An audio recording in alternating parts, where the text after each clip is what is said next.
huwag nating hayaan yung ating mga sarili, mga minamahal na magkaroon na tinatawag na casual attitude towards sin. Ibig sabihin, mga minamahal, mauunawaan na yan ng Diyos sa akin.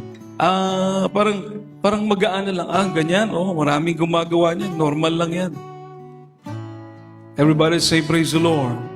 Nabalitaan mo, si ganito gumawa ng ganon, si ganito gumawa ng ganon, si ganito nagkasala, si ganon nagkasala. Sasabihin mo, marami nang gumagawa niyan. Tapos baka sabihin mo na rin, pati na rin ako. Huwag daw po tayo magkaroon ng ganong attitude sa kasalanan.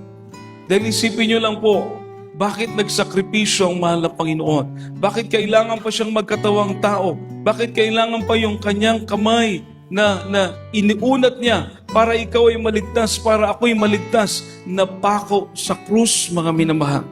Yung kanyang mga paa na nagdadala ng magandang balita ay napako sa krus. Bakit po yun ganun kahirap yung sakripisyo ng mahal na Panginoon? Dahil mabigat ang kasalanan na nakapatong sa bawat isa sa atin, mga minamahal.